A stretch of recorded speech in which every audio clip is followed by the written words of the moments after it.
स्वागत है आप सबका एक बार पुनः आपके अपने YouTube चैनल जिसका नाम है मैत्री इंस्टीट्यूट। यहाँ पर हम पढ़ने वाले थे क्या, पर्यायवाची।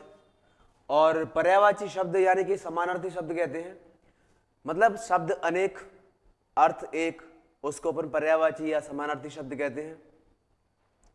पर्यायवाची पढ़ने से हमारे मन में एक शब्द के साथ साथ अनेक शब्द आ जाते हैं और हम सामने वाले व्यक्ति को कई प्रकार के शब्दों के माध्यम से एक ही अर्थ को बार बार समझा सकते हैं। कहने का तात्पर्य यह है कि यदि किसी व्यक्ति को कोई शब्द कठिन लगता है तो उस कठिन शब्द को हम बदल कर दूसरा शब्द बता सकते हैं।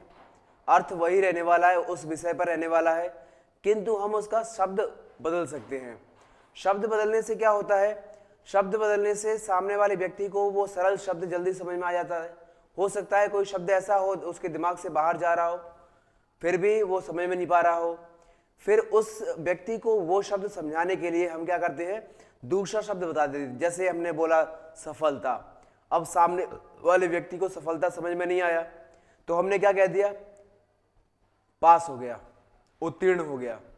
तो सफलता, उत्तीर्ण, पास, सफल, ये शब्द एक दूसरे के पर्यायवाची हो गए, यानी अर्थ तो वही बता रहे हैं किंतु क्या हो गया बेटा, पर्यायवाची। ठीक है, अब पर्यायवाची के बारे में हम पढ़ने वाले हैं और ध्यान से पढ़ेंगे। आप सभी अपने ध्यान, अपनी आंखें एकाग्र करके अपनी स्क्रीन की तरफ देखिए, क्योंकि सुना होगा आपने, एकाग्र चित्त और एकाग्र ध्यान होने पर हम किसी भी कठिन समस्या को भी आसानी से सुलझा लेते हैं। तो ध्यान रखिए, बिना समय व्यतीत किए हम अपनी कक्षा को प्रारंभ करते हैं। आज की कक्षा में बेटा अपन पढ़ रहे हैं पर्यायवाची शब्द। पर्यायवाची वे शब्द होते हैं जिनको हम पढ़ने वाले हैं। अब दोबारा ज्यादा नहीं बोलूंगा आपके लिए, ठीक है बेटा। पर्यायवाची क्या होता है देख लेते हैं। देखो बेटा, पर्याय का अर्थ होता है, क्या होता है बेटा, पर्याय का अर्थ क्या होता है, पर्याय शब्द का अर्थ होता है बदले में आने वाला। यानी कि किसी भी शब्द के बदले में कोई शब्द आता है, उस शब्द को हम क्या कहते हैं बेटा, पर्यायवाची शब्द कहते हैं। जब कोई शब्द किसी दूसरे शब्द के स्थान पर, जब कोई शब्द किसी दूसरे शब्द के स्थान पर प्रयोग किया जाए और उसके अर्थ में कोई परिवर्तन ना हो, कोई बदलाव ना हो, उसे हम कहते हैं पर्यायवाची। आप ध्यान रखिएगा कि शब्द बदल सकता है, अर्थ नहीं बदलेगा। शब्द बदल सकता है, अर्थ नहीं बदलेगा, वो शब्द कहलाते हैं पर्यायवाची शब्द। ठीक है बेटा, ध्यान रखेंगे आप। क्या कह रहा है वो, जब कोई शब्द किसी दूसरे शब्द के स्थान पर प्रयोग किया जाए और उसके अर्थ में कोई भी परिवर्तन ना हो, कोई बदलाव ना हो, उसे हम कहते हैं पर्यायवाची शब्द। ठीक है बेटा, आगे बढ़ते हैं अपन। हमारे पहले अभ्यास में यानी पहले क्लास में अपने ये अपनी पहली क्लास है और इस पहली क्लास में हम पढ़ने वाले हैं पर्यायवाची। वो पर्यायवाची जो खास होते हैं, किसी खास मकसद से बनाए गए हैं, आपकी परीक्षा से संबंधित बनाए गए हैं, आपके आने वाले भविष्यगत संभावनाओं को ध्यान में रखते हुए ये पर्यायवाची आपके लिए सरल तरीके से उत्पन्न किए गए, बनाए गए हैं। जैसे बेटा आप देख सकते हो, पहला क्या लिखा है, कमल लिखा है। कमल को पढ़ने की बजाय मैं आपको पहले पानी का पढ़ाना पसंद करूंगा, क्योंकि आपको इससे बहुत सारे शब्द बनाने हैं। देखिए बेटा, पानी का शब्द पर्यायवाची होता है अंबु, जल, नीर, वयो, वारी, तोय, जीवन, सलिल और उदक। ये क्या होते हैं बेटा, पानी के पर्यायवाची होते हैं। अब मैंने आपको पानी के पर्यायवाची पहले क्यों बताया, इसका एक छोटा सा रीजन है कि इस पानी के पर्यायवाची से हम कमल, बादल, समुद्र, इन तीनों के पर्यायवाची शब्द बना सकते हैं। अब आपके दिमाग में ये आ रहा होगा कि भाई हम पानी के पर्यायवाची से कमल, समुद्र और बादल का कैसे बना सकते हैं। तो बेटा आपके लिए बहुत ही सरल शब्द ये है कि आपको ये 5-6 शब्द हैं जो ध्यान रखने पड़ेंगे। अंबु, जल, नीर, पयो, वारी, तोय, ये 6 शब्द वो हैं जिनमें हम किसी अन्य शब्द की या अन्य अक्षर की हेल्प लेकर हम कमल के पर्यायवाची को बना सकते हैं। जैसे आप सोचिए कि इस अक्षर में इस अक्षर को जोड़ देते हैं, क्या लिखा है, अंबु लिखा है, ज जोड़ देंगे तो अंबुज हो जाएगा, जल में ज जोड़ देंगे तो जलज हो जाएगा, नीरज, पयोज, वारेज, तोयज। यानी जब आप किसी वर्ड में, इन वाले वर्ड में जो मैंने अंडरलाइन किया हुआ है, इन वर्डों में ज जोड़ देते हो तो आपका कमल का पर्यायवाची बनकर तैयार हो जाता है, आपको रटने की आवश्यकता नहीं है। किंतु ध्यान रखें, सबसे ज्यादा ये पूछा जाता है जलज, सरोज, नीरज, पंकज, अरविंद। ये सारे पर्यायवाची जो मैंने अभी अंडरलाइन किए हुए हैं वो बहुत ही ज्यादा पूछे जाते हैं। और राजीव, पुष्कर, ठीक है, ये है कमल का पर्यायवाची, पुष्कर, राजीव, सरोज, जलज, नीरज, पंकज, अरविंद। ठीक है बेटा। इसके बाद पानी, पानी में क्या आता है, अंबु, जल, नीर, पयो, वारी, तोय, जीवन, सलिल, उदक। ठीक है, हमने क्या किया, पानी से ही हमको क्या बनाना था, बादल का पर्यायवाची बनाना था। तो जो लिखा है अंबु, ये मैंने आपको थोड़ा सा अलग कलर करके दिया हुआ है बेटा। द शब्द का, सॉरी द वर्ण का प्रयोग अपन को इसमें करना है। द वर्ण का प्रयोग करते ही आपका क्या बन जाएगा, द वर्ण का प्रयोग करते ही आपका बादल का पर्यायवाची बन जाएगा। साथ ही साथ पीछे धर शब्द का इस्तेमाल करके भी हम किसका बना सकते हैं, बादल का पर्यायवाची बना सकते हैं। जैसे अंबु का कर दिया अंबुद, जल का जलद, नीर का नीरद, पयो का पयोद, वारी का वारिद। फिर हमने दोबारा से रिपीट किया, अंबु का अंबुधर, जलधर, वारिधर, मेघ और घन। यानी कि धर और द वर्ण जोड़ने के बाद हम उसको बादल के पर्यायवाची में परिवर्तित कर सकते हैं। साथ ही साथ हमें यह भी ध्यान रखना है बेटा कि धी वर्ण का इस्तेमाल, यानी ये जो पानी के पर्यायवाची शब्द है इनके पीछे धी वर्ण का इस्तेमाल करके हम समुद्र का पर्यायवाची बना सकते हैं। जैसे अंबु का अंबुदी कर दिया, जल का जलधि कर दिया, नीर का नीरधि कर दिया, पयोधि, बारिधि, रत्नाकर, नदीश, सागर, सिंधु। ये सब क्या है बेटा, समुद्र के पर्यायवाची हैं। समुद्र को सागर कहते हैं, सागर को रत्नेश कहते हैं, रत्नेश को रत्नाकर कहते हैं, नदीश कहते हैं, सिंधु कहते हैं, जलधि, नीरधि, पयोधि, वारिधि कहते हैं। यानी कि ये क्या हो गए, हमारे समुद्र के पर्यायवाची हो गए।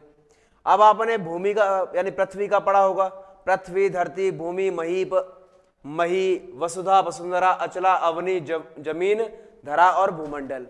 ठीक है बेटा। यानी हमें क्या करना है, धरती, भूमि, मही, वसुधा, वसुंधरा, अचला, अवनी, जमीन, धरा और भूतल या भूमंडल या भूतल। ठीक है, यानी ये शब्द किसके लिए हो गए बेटा, ये शब्द हो गए पर्यायवाची पृथ्वी के लिए। पृथ्वी को हमने कई बार पढ़ा भी है। इसके बाद पहुंचते हैं बेटा इंद्र के पास। तो इंद्र का देखो बेटा क्या है, मेघराज, वज्रधर, सचिपति, देवपति, देवेंद्र, सुरेंद्र, सुरेश, सुरपति और देवेश। ठीक है, यानी देखो देव शब्द का इस्तेमाल कर सकते हैं इसमें, देवपति, देवेश, देवेंद्र, सुरेंद्र, सुरपति, सचिपति, मेघराज और वज्रधर। ये किसके हो गए बेटा, पर्यायवाची हो गए इंद्र के। ठीक है ना। इसके बाद अपन बढ़ते हैं, वही हमारे एक दंत गणनायक गजपति गणपति। इस गणेश जी का है देखो बेटा, एक दंत, वक्रतुंड, विनायक, सिद्धि विनायक, लंबोदर, गजानन। ठीक है, ये हो गए इसके। अब इसके बाद बेटा पढ़ते हैं अपन गंगा का। गंगा में क्या है बेटा, गंगा को जानवी कहते हैं, गंगा को भागीरथी कहते हैं, गंगा को मंदाकिनी कहते हैं, देवनदी, सुरसरी, सुरसरिता और पापनाशिनी। आपको ये शब्द है ना, ये पर्यायवाची हैं, यानी कि इनके दूसरे नाम हैं। यानी किसी एक व्यक्ति को, एक वस्तु को, एक चीज को हम अनेक नामों से यदि जानते हैं तो वो जानने वाले नाम क्या कहलाते हैं बेटा, पर्यायवाची शब्द कहलाते हैं। जो गंगा नदी थी, जब पापियों का नाश करने के लिए या किसी के पाप को नष्ट करने के लिए जब धरती पर लाया जा रहा था, तो सबसे ज्यादा तपस्या करने वाले व्यक्ति का नाम था भागीरथ। इसी वजह से इनका नाम भागीरथी रखा गया। ठीक है ना। नदी का होता है बेटा देखो, सरिता, तटनी, तटी, तरंगिणी, दरिया, प्रवाहिनी, शैवालिनी, सलिला, त्रिपथगा, यानी 3 पथों पर चलने वाली। नदी का क्या है, कोई निश्चित पथ नहीं होता, निश्चित रास्ता नहीं होता, वो जहां से उसे रास्ता मिल जाता है वहीं से अपना रास्ता बनाकर नदी बहने लग जाती है, पानी बहने लग जाता है। ठीक है, इसके बाद बेटा है कामदेव। कामदेव का देखो लिखा है मदन, मनोज, काम, कुसुमबाण, कुसुम सर, रतिकांत और इच्छा देव। ठीक है, जब कामदेव की कृपा होती है तब हमारे मन में अनेक प्रकार की इच्छाएं जागृत होती हैं। हम उन इच्छाओं की, उन कामनाओं की, उन अभिलाषाओं की पूर्ति के लिए हर संभव प्रयास करते हैं। ठीक है बेटा, फूल का देखिए बेटा, ज्यादातर बात देखो फूल का तो पुष्प, सुमन, कुसुम, प्रसून, मंजरी, गुल, लतांत, फूल, ये सब किसके हैं, फूल के पर्यायवाची हैं। फूल के क्या है, पुष्प, सुमन, कुसुम, प्रसून, मंजरी, गुल और लतांत। ठीक है बेटा, आगे बढ़ते हैं अपन। क्या लिखा है बेटा अपने पास, बाण लिखा है। बाण, बाण मतलब तीर, तीर अर्थात शर, शर मतलब तोमर, तोमर मतलब विषेक। ये सब एक दूसरे के नाम है। पर्यायवाची वो समानार्थी भी कहते हैं बेटा, पर्यायवाची शब्द को दूसरा नाम भी कहते हैं। ठीक है, तो ये क्या हो गए, बाण को अपन धनवा कहते हैं, शर कहते हैं, तोमर कहते हैं, विषेक कहते हैं। अब देखो बेटा क्या लिखा है, मछली का लिखा है। मछली में अपन लिखेंगे मीन, मकर, मत्स्य, सफरी और ये वाला सफरी, मतलब दोनों सा आ सकते हैं, कोई सा भी सा आ जाए, आप कंफ्यूज मत होइएगा। ठीक है, झंडा, अपन जो झंडा लहराते हैं 15 अगस्त या 26 जनवरी को या कभी भी अपन झंडा लहराते हैं, वो झंडा क्या होता है बेटा, झंडा कहते ना, विजयी विश्व तिरंगा प्यारा, झंडा ऊंचा रहे हमारा। तो झंडा जब तक अपना ऊंचा रहेगा तब तक अपने देश की शान, मान, मर्यादा सबसे उच्चतम रहेगी। तो ये झंडा उसी की निशानी है, उसी का केतु या पताका बोल सकते हैं। तो झंडा को अपन केतन बोलते हैं, केतु बोलते हैं, ध्वज बोलते हैं, निशान बोलते हैं, पताका बोलते हैं और वैजयंती बोलते हैं। आपने कभी खाटू श्याम गए हो तो खाटू श्याम में निशान चढ़ाने का रिवाज रहता है और हम सोचते हैं निशान क्या होता होगा, तो उनके नाम से एक ध्वज यानी कि झंडा ले जाया जाता है, उस झंडे को निशान के नाम से जानते हैं। पताका, आपने कभी जो नेजे वगैरह होते हैं लोगों ने मतलब मंदिरों में नेजे वगैरह चढ़ाने जाते हैं अपन, बांस के जो बहुत बड़े ऊंचे ऊंचे बनाए जाते हैं, उन पे कागजों की जो तिकोने टाइप की पताकाएं लगाई जाती हैं, वो पताकाएं भी बेटा झंडे के नाम काम में ही आती हैं। छोटे छोटे मंदिर होते हैं, देवी देवताओं के मंदिर होते हैं, उन मंदिरों पर अपन त्रिकोण वाला जो झंडा लगाते हैं वो भी पताका के नाम से जाना जाता है। तो झंडे के कई आकार होते हैं। ठीक है, चंद्रमा को देखते हैं बेटा। चंद्रमा का क्या होता है, मयंक होता है, हिमकर होता है, सुधाकर होता है, राकेश होता है, शशांक होता है, इंदु होता है, शशि होता है, सोम होता है, सुधांशु और हिमांशु। क्या है, हिमकर, मयंक, सुधाकर, राकेश, शशांक, इंदु, शशि, सोम, सुधांशु और हिमांशु, ये शब्द हैं हमारे चंद्रमा के। जो चंद्रमा पृथ्वी का उपग्रह है, जो चंद्रमा रात्रि के समय हमें रोशनी के रूप में चांदनी प्रदान करता है।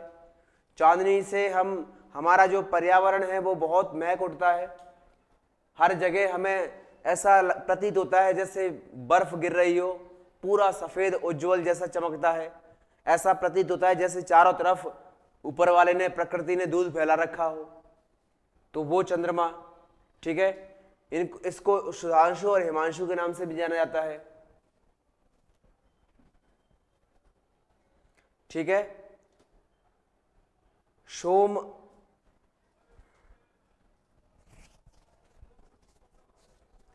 अब देखिए बेटा रात्रि लिखा हुआ है। रात्रि का होता है निशा, निशी, यामिनी, रजनी, रात, विभावरी, रैन और सरवरी। ये किसका होता है बेटा, रात्रि का पर्यायवाची होता है। हमने आज तक याद किया है निशा, रैन, रजनी, यामिनी, ये शब्द तो हमने याद किए हैं। रात, विभावरी और सरवरी अपन पहली बार सुन रहे हैं।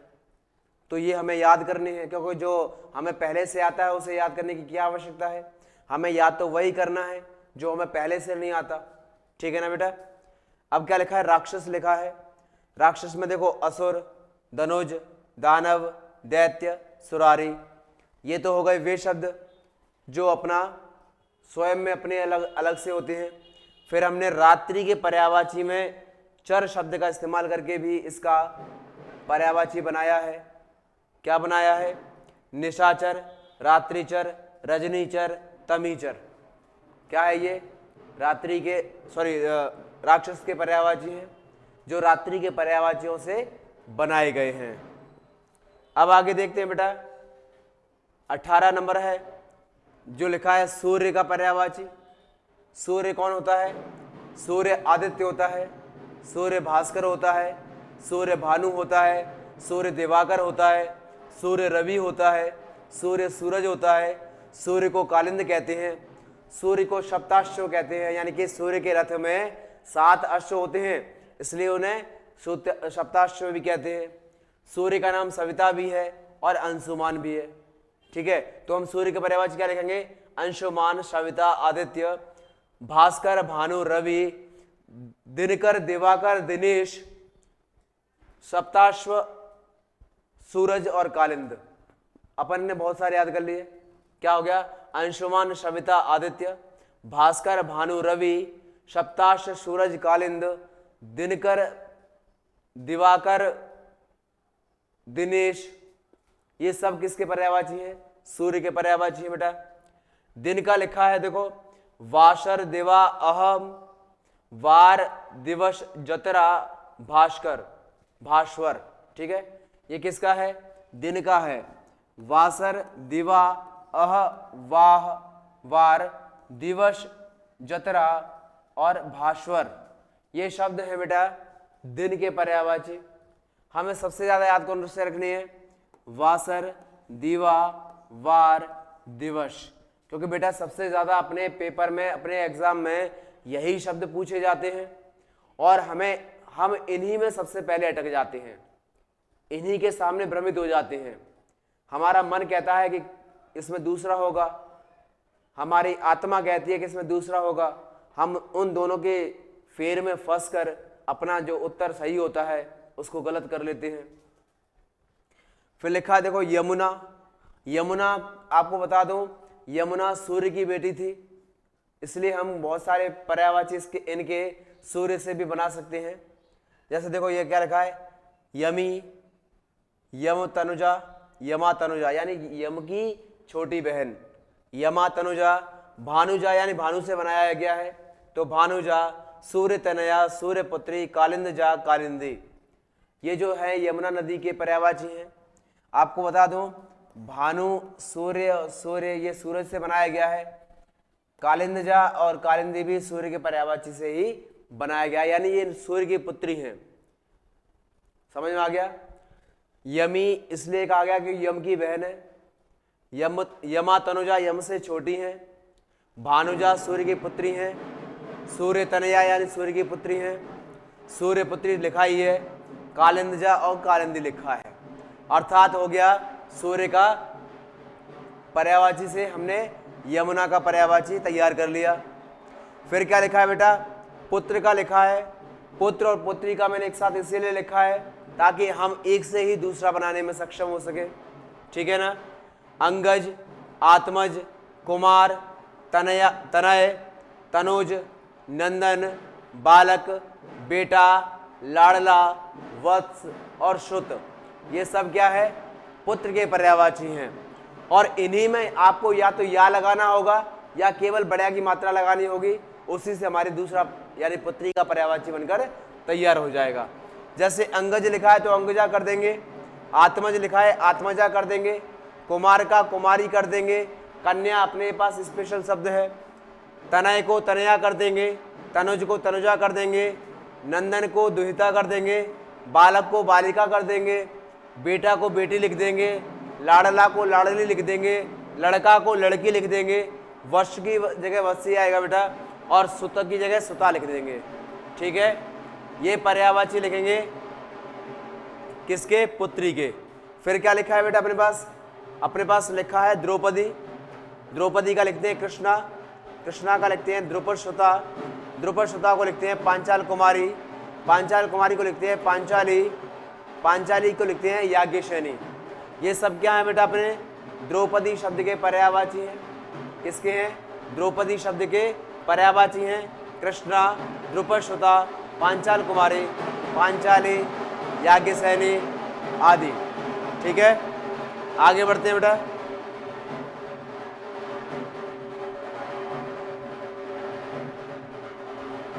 अमृत शब्द का पर्यायवाची लिखने वाले अपन। अमृत का क्या होता है बेटा? अमृत का होता है अमीय, आवे हयात, देवाहार, पीयूष, सुधा और सोम। सोम इसका होता है जो कि चंद्रमा में लिखा था गलती से। ठीक है, ठीक है बेटा। आगे क्या लिखा है? शिक्षक लिखा है। क्या लिखा है?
शिक्षक का पर्यायवाची देखेंगे बेटा। शिक्षक का होता है अध्यापक, आचार्य, उपाध्याय, गुरु, प्रोफेसर, मास्टर और होता है अपना पास टीचर। क्या होता है? अध्यापक, आचार्य, उपाध्याय, गुरु, प्रोफेसर, मास्टर और टीचर। ये सब शिक्षक शब्द के पर्यायवाची होते हैं। ठीक है, फिर क्या लिखा है अपने पास? आंख लिखा है। आंख यानी जिससे हम दुनिया देखते हैं, जिससे हमारे सामने जो दृश्य होते हैं वो दिखाई देते हैं। ये इसकी वजह से ही हम अंतर कर पाते हैं रंगों में, शक्लों में, वस्तुओं में, सभी चीज़ों में भेदभाव करने के लिए ज़रूरत होती है हमें आँख की। तो आँख का पर्यायवाची बेटा क्या होता है? आँख का होता है चक्षु, दृग, नयन, नेत्र, नैना, लोचन। ये शब्द किसके होते हैं बेटा? ये शब्द होते हैं आँख के पर्यायवाची। क्या होता है? आँख के पर्यायवाची होते हैं। इसके बाद देखो अपने के पास क्या लिखा है बेटा? अपने पास लिखा है हिरण का पर्यायवाची। हिरण का होता है कुरंग, मृग, सारंग, हरिण और कृष्ण सार। ठीक है, क्या लिखा है? कुरंग, मृग, सारंग, हरिण और कृष्ण सार। ये शब्द है बेटा हिरण के पर्यायवाची। ठीक है, भौरा, भौरा मतलब होता है भ्रमर। भ्रमर मतलब अली, मधुराज, मधुकर, मधुप, मिलिंद, षटपद। और इसको और भी कहते हैं बेटा, अपने इसको कहते हैं भ्रमरा कहते हैं बेटा। ठीक है, इसको भ्रमर भी बोलते हैं बेटा। तो ये पर्यायवाची आ जाते हैं कभी कभी। ठीक है, क्या हो गया? अली, मधुराज, मधुकर, मधुप, मिलिंद, षटपद, भ्रमरा और भ्रमर। ये शब्द किसके हो गए बेटा? ये शब्द हो गए भौरे के पर्यायवाची। ठीक है, भौरा, कभी कभी किसी को भौरा शब्द समझ में नहीं आ पाता तो मैं आपको इंग्लिश में बता देता हूं। भौरा को बम्बल बी के नाम से जानते हैं। ये वो कीट होता है जो बारिश के समय में सबसे ज्यादा निकलते हैं। इनके पैर 6 होते हैं। और ये इनके जो पंख होते हैं बिल्कुल पारदर्शक होते हैं, व्हाइट कलर के होते हैं, पारदर्शी होते हैं, इनमें आर पार देखा जा सकता है। बचपन में बच्चे इनके पैरों में धागा बांधकर इन्हें उड़ाते हैं और उनको ऐसा महसूस होता है जैसे वो हवाई जहाज वगैरह उड़ा रहे हो, तो उनकी फीलिंग आती है उनको देखकर, है ना। तो ये वही कीट है। फिर क्या लिखा है बेटा, वृक्ष लिखा है। वृक्ष को अपन क्या कहते हैं, तरु कहते हैं, दरख्त कहते हैं, द्रुम कहते हैं, हुमन कहते हैं, रूख कहते हैं, पर्णी कहते हैं, पादप कहते हैं, पुष्पद कहते हैं और बिटप कहते हैं।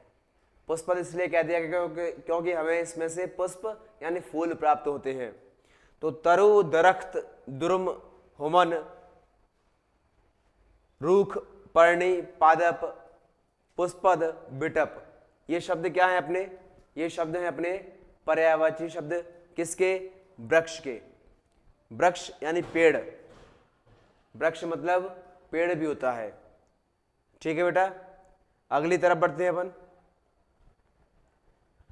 ये है अपना उद्यान।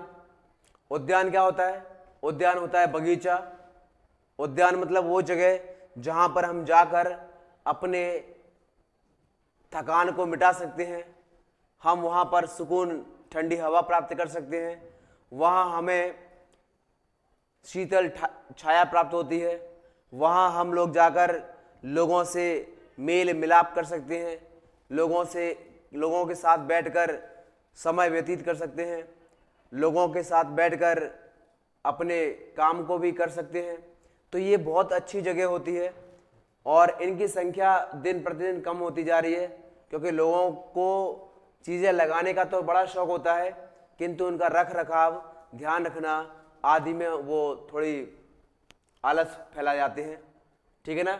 तो उद्यान क्या है बेटा, उद्यान को अपन बोलते हैं उपवन बोलते हैं, उद्यान को अपन गुलशन बोलते हैं, गुलिस्ता बोलते हैं, चमन बोलते हैं, पुष्प वाटिका बोलते हैं, पुष्पोद्यान बोलते हैं, बगीचा बोलते हैं और बाग बोलते हैं, है ना। तो ये क्या हो गया, उद्यान का पर्यायवाची हो गया उपवन, गुलशन, गुलिस्ता, चमन, पुष्प वाटिका, पुष्पोद्यान, बगीचा और बाग। ठीक है ना। क्या है ये, अब हम पढ़ने वाले हैं अश्व का पर्यायवाची। अश्व कौन होता है, अश्व होता है अपना घोड़ा, घोटक, रविशुत, तुरंग, बाजी, ठीक है, बाजी और ये वाली बाजी, ठीक है, और सैंधव। ये क्या है बेटा अपने, ये अपने घोड़ा शब्द के पर्यायवाची है। मोर लिखा है, मोर को क्या क्या कहते हैं, देखो बेटा, मोर को अपन कहते हैं अहिरिपु, कलापी, केकी, नीलकंठ, मयूर, सिखी, सर्पभक्षी, ध्वजी। ध्वजी क्यों कहते हैं समझिए, उसके सिर पर ध्वज टाइप का बना रहता है। सर्पभक्षी इसलिए कहते हैं क्योंकि सर्प का भक्षण करती है, सांप इसका प्रमुख भोजन होते हैं। सिखी, इसके सिर पर 3 पताकाएं ऐसी लगी रहती है, शिखाएं लगी रहती हैं, इसलिए सिखी कहते हैं। नीला कंठ होता है इनका। ठीक है, तो ये सब इसके क्या है, पर्यायवाची हैं। चांदनी देखिए, हमने थोड़ी देर पहले कहा था चंद्रमा की चांदनी, तो चांदनी का पर्यायवाची क्या होता है, कौमुदी, चंद्रप्रभा, चंद्रतप, चंद्रालोक, चंद्रिका, ज्योत्सना, रोशनी, कुमुदनी। ये सब क्या है बेटा, पर्यायवाची हैं चांदनी के। किसके हैं बेटा, चांदनी शब्द के पर्यायवाची हैं। कौन कौन से हैं, कौमुदी, चंद्रप्रभा, चंद्रतप, चंद्रालोक, चंद्रिका, ज्योत्सना, कुमुदिनी, रोशनी। ठीक है, आगे क्या लिखा है बेटा अपने पास, सर्प लिखा हुआ है। सर्प जिसे देखकर हमारा हर किसी का मन भयभीत हो जाता है। सांप को देखते ही हमारे मन में भय उत्पन्न हो जाता है, हम डर कर भागते हैं। किंतु पता है वास्तव में क्या होता है, वास्तव में सांप को देखकर हम डर के भागते हैं और सांप हमसे डरता है। तो ये समझ में नहीं आ पाता कि हम किससे डर रहे हैं, सांप से डर रहे हैं या सांप हमसे डर रहा है ना बेटा। तो सर्प का क्या होता है बेटा? नाग, फणधर, फणी, भुजंग, मणिधर, विषधर, सारंग, सांप, सरीसृप। आपको ध्यान हो ये शब्द एक बार और आ चुका है, तो क्या आपको याद है कि सारंग और किसका पर्यायवाची था? बेटा सारंग 3 शब्दों के पर्यायवाची होते हैं। सारंग मोर का भी होता है, सारंग हिरण का भी होता है और सारंग सर्प का भी होता है। तो सारंग शब्द के 3 अर्थ हैं। और यदि मान के चलो ये सारंग शब्द किसी दोहा में आ जाए, किसी श्लोक में आ जाए और आपसे पूछा जाए कि उसमें कौन सा अलंकार होगा, तो हम उसमें लिखेंगे श्लेष अलंकार, क्योंकि सारंग शब्द के 3 अर्थ हैं और वहां पर अनेकार्थी शब्द होता है। लिखा है वन। वन को अपन क्या क्या बोलते हैं? वन को अपन अटवी बोलते हैं, वन को अपन अरण्य बोलते हैं, वन को अपन कानन बोलते हैं, कांतार बोलते हैं, दव बोलते हैं, वन बोलते हैं और विपिन बोलते हैं। ठीक है ना बेटा? वन 2 बार हो गया, इसलिए वन शब्द क्या है? जंगल। जंगल तो जानते हो ना आप सब, जंगल लिख सकते हैं यहां पे अपन, जंगल जहां होता है मंगल, जहां गर्मी कभी नहीं कर पाती दंगल, उसे हम कहते हैं जंगल। आगे बढ़ते हैं बेटा। वस्त्र। वस्त्र क्या होता है? वस्त्र जो होते हैं जिन्हें हम पहनते हैं, वस्त्र हम जिन्हें हम पहनते हैं वो वस्त्र कहलाते हैं। तो वस्त्र को क्या क्या कहते हैं? वस्त्र को अंबर कहते हैं, कपड़ा कहते हैं, चीर कहते हैं, जामा कहते हैं, पट कहते हैं, परिधान कहते हैं, पहनावा कहते हैं, पोशाक कहते हैं, लिबास कहते हैं और बसन कहते हैं। क्या क्या कहते हैं बेटा? कपड़ा यानी वस्त्र, वस्त्र यानी कि जिससे तन को ढका जा सके, मन को पवित्र किया जा सके, उसे वस्त्र कहते हैं। ठीक है? वस्त्र के कई सारे नाम हैं जिनको पर्यायवाची शब्द के नाम से जानते हैं अपन। तो अंबर, कपड़ा, चीर, जामा, पट, परिधान, पहनावा, पोशाक, लिबास और वसन, ये सारे जो शब्द है ना बेटा, ये अनेक भाषाओं से लिए गए हैं, इसलिए इन्हें अलग अलग शब्द से जानते हैं।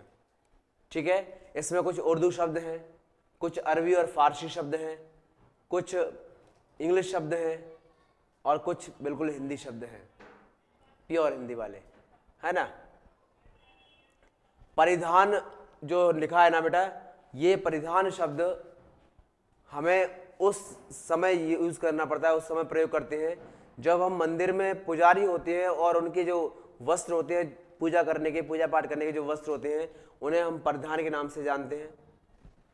पोशाक जो अपन घर पे डेली यूज करते हैं वो पोशाक होती है।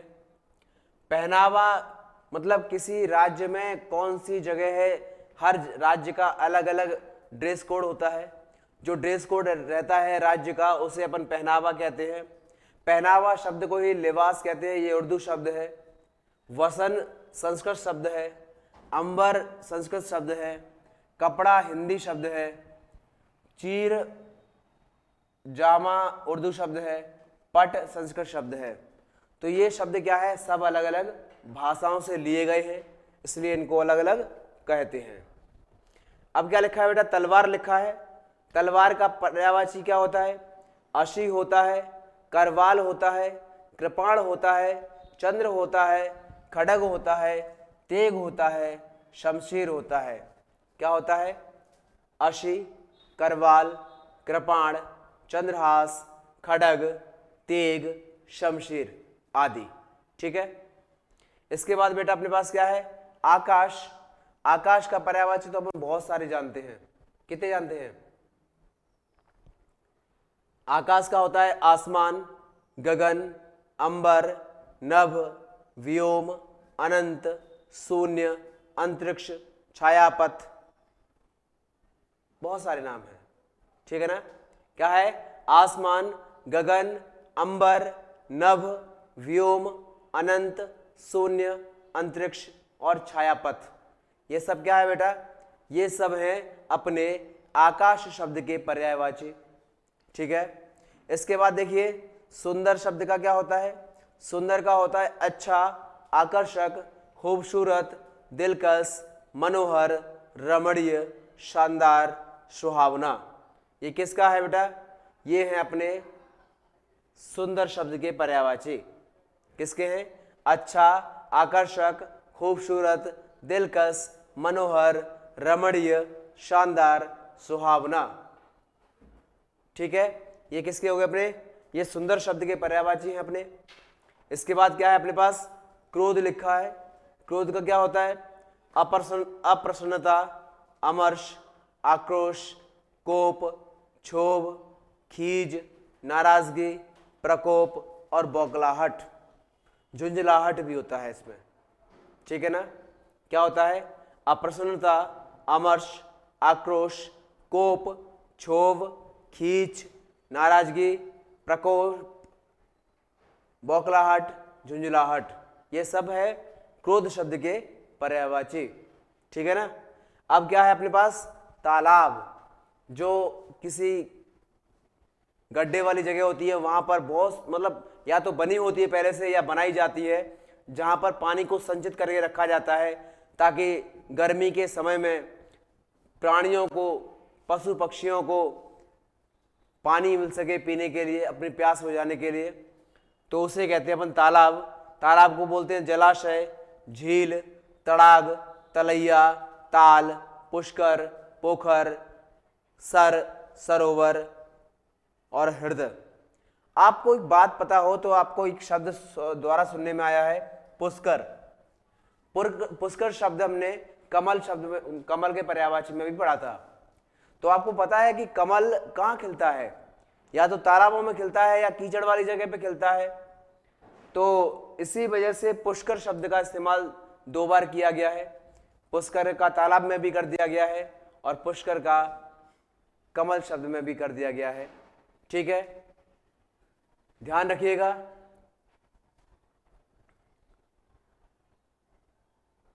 आज की कक्षा में इतना ही।